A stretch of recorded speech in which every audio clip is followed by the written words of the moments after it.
Облыс әкімі Бердібек Сапарбаев халыққа қызмет көрсету орталығында болып, уақытша тіркеу жұмыстарының барысымен танысты.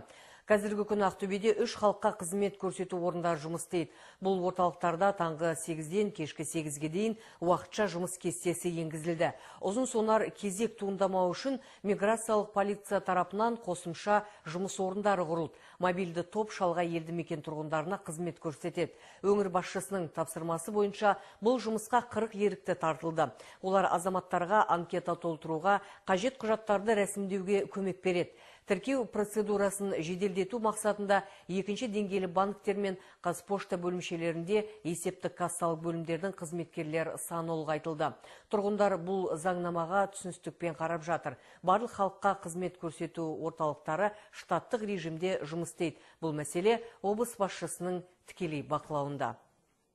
Волонтеры 20 адамнан қосамыз. 20 адам болсында, 20 адам болсында, 20 адам 12. Расчетный кассовый делай. Қостық жаңа, екеуін да аштық. Енді Нұрбанк қосылу